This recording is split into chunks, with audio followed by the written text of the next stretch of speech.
एक ऐसी जगह की कल्पना कीजिए जहां आस्था का एक समंदर उमड़ता हो, जहां करोड़ों लोग एक साथ सिर्फ एक पवित्र डुबकी लगाने के लिए आते हैं। जी हां, ये है भारत का कुंभ मेला। और ये सिर्फ एक त्योहार नहीं, बल्कि धरती पर होने वाली सबसे बड़ी तीर्थ यात्रा है। 20 करोड़। जरा इस संख्या के बारे में सोचिए। साल 2019 में लगभग 20 करोड़ लोग एक आयोजन के लिए एक जगह इकट्ठा हुए थे। मतलब कई देशों की कुल आबादी से भी कहीं ज्यादा। और यही बात इसे मानव इतिहास का सबसे बड़ा शांतिपूर्ण जमावड़ा बनाती है। तो सवाल यही उठता है कि आखिर कैसे एक त्योहार इतने बड़े पैमाने तक पहुंच गया। इसी रहस्य को हम परत दर परत खोलेंगे, इसकी पौराणिक जड़ों से लेकर इसके आज के जबरदस्त महत्व तक। तो चलिए इस आस्था के सागर में एक डुबकी लगाते हैं। इस अद्भुत आयोजन की जड़ें एक बहुत ही प्राचीन पौराणिक कथा में हैं। एक ऐसी कहानी जिसमें देवता हैं, असुर हैं और है अमरता का अमृत। तो सबसे पहले इसका नाम ही समझते हैं, कुंभ मेला। कुंभ का मतलब है एक घड़ा और मेला का मतलब है एक सभा या त्योहार। लेकिन ये कोई मामूली घड़ा नहीं था, इसमें भरा था अमृत यानी अमरता का नेक्टर। तो सीधे शब्दों में कुंभ मेला का मतलब हुआ अमृत के घड़े का त्योहार। तो ये कहानी शुरू होती है ऋषि दुर्वासा के एक श्राप से, जिसके कारण सारे देवता अपनी शक्तियां खो देते हैं। शक्तियां वापस पाने का एक ही रास्ता था, अमरता का अमृत। पर मुश्किल ये थी कि इसे पाने के लिए उन्हें अपने कट्टर दुश्मनों यानी असुरों की मदद लेनी पड़ी। दोनों ने मिलकर ब्रह्मांडीय सागर का मंथन किया और अमृत का वो दिव्य पात्र बाहर तो आ गया, लेकिन फिर उसे हासिल करने के लिए एक जबरदस्त लड़ाई छिड़ गई। और यहीं एक बहुत ही दिलचस्प बात सामने आती है, समय का पैमाना। देवता अमृत के पात्र को लेकर भागे और असुर उनके पीछे हो लिए। ये पीछा 12 दिव्य दिनों और रातों तक चला, जो हम इंसानों के लिए पूरे 12 साल के बराबर हैं। और यही 12 साल का चक्र आज कुंभ मेले के आयोजन का आधार है। उस दिव्य दौड़ भाग के दौरान अमृत की 4 बूंदें उस पात्र से छलककर पृथ्वी पर 4 अलग-अलग जगहों पर गिरी। प्रयागराज में गंगा यमुना सरस्वती के संगम पर, हरिद्वार में गंगा नदी में, नासिक में गोदावरी नदी में और उज्जैन में शिप्रा नदी में। और बस यही वो 4 पवित्र स्थान हैं जहां हर 12 साल में कुंभ मेला आयोजित किया जाता है। तो ये तो थी पौराणिक कथा, लेकिन एक प्राचीन आस्था एक इतने बड़े विशाल मेले में कैसे बदल गई?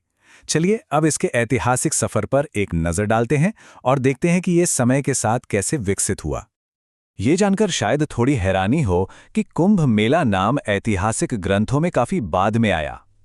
सदियों तक इस तरह के आयोजनों को माघ मेला के नाम से ही जाना जाता था, जो हर साल माघ के महीने में होता था। वैसे इसका इतिहास बहुत पुराना है। ऋग्वेद जैसे प्राचीन ग्रंथों में भी पवित्र स्नान का जिक्र मिलता है। 7वीं सदी में चीनी यात्री ह्युएन त्सांग ने प्रयाग में एक विशाल सभा का वर्णन किया था। यहां तक कि मुगल काल के ग्रंथ आईन अकबरी में भी वार्षिक माघ मेला का जिक्र है। लेकिन जो नाम हम आज जानते हैं कुंभ मेला, वो असल में 19वीं सदी में लोकप्रिय हुआ और ब्रिटिश प्रशासन के तहत इसे आधिकारिक तौर पर अपनाया गया। अब आते हैं आज के दौर में। आज का कुंभ मेला सिर्फ एक धार्मिक आयोजन नहीं रह गया है, ये एक आर्थिक पावर हाउस और एक बहुत ही महत्वपूर्ण सामाजिक राजनीतिक मंच भी बन गया है। चलिए देखते हैं कि कैसे ये आस्था का केंद्र आधुनिक भारत की शक्ति का भी प्रतीक है। ये हमेशा से व्यापार, चर्चा और यहाँ तक कि राजनीति का भी केंद्र रहा है। 1857 के स्वतंत्रता संग्राम में इसकी एक अहम भूमिका थी। और क्या आपको पता है, बनारस हिंदू विश्वविद्यालय की स्थापना की योजना का जन्म भी यहीं हुआ था, मदन मोहन मालवीय के नेतृत्व में। इसकी लोकप्रियता में जो उछाल आया है, जरा उसे देखिए। आज़ादी के बाद जहां लगभग 50 लाख लोग आते थे, वहीं 2019 में ये संख्या बढ़कर 20 करोड़ तक पहुंच गई। ये वाकई एक जबरदस्त विस्फोटक वृद्धि है, जो इसके बढ़ते महत्व को साफ साफ दिखाती है। जाहिर है, इतने बड़े आयोजन के लिए एक बहुत बड़ा निवेश भी लगता है। 2019 के अर्धकुंभ के लिए सरकार ने 4200 करोड़ रुपए खर्च किए थे। लेकिन क्या ये निवेश फायदेमंद था? तो इसका जवाब देखिए। अनुमान है कि उस खर्च से अर्थव्यवस्था को 1.2 लाख करोड़ रुपए का जबरदस्त फायदा हुआ। 1,20,000 करोड़। ये आंकड़े कुंभ को भारत के लिए एक बहुत बड़ा आर्थिक इंजन बनाते हैं। और इसका सीधा फायदा स्थानीय लोगों को भी मिलता है। अकेले 2019 के मेले ने ही अलग-अलग क्षेत्रों में 6 लाख से ज्यादा रोजगार के अवसर पैदा किए, जिससे वहां की स्थानीय अर्थव्यवस्था को काफी बढ़ावा मिला। करोड़ों लोगों को संभालने के लिए एक पूरा का पूरा अस्थायी शहर बसाना पड़ता है। 2019 में 2500 हेक्टेयर में फैले इस शहर में सोचिए 1,22,000 से ज्यादा शौचालय थे, 800 से ज्यादा स्पेशल ट्रेनें चलाई गई और सुरक्षा के लिए आर्टिफिशियल इंटेलिजेंस जैसी आधुनिक तकनीक का इस्तेमाल किया गया। ये अपने आप में एक इंजीनियरिंग का चमत्कार है। कुंभ मेले की गूंज अब सिर्फ भारत की सीमाओं तक ही सीमित नहीं है, इसने दुनिया भर में अपनी एक खास जगह बना ली है।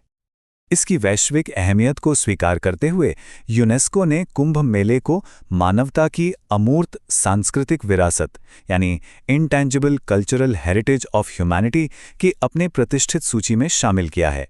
ये सम्मान इसे दुनिया की सबसे महत्वपूर्ण सांस्कृतिक परंपराओं में से एक के रूप में स्थापित करता है। तो कुंभ मेला पौराणिक कथा, इतिहास और आधुनिकता का एक अद्भुत संगम है।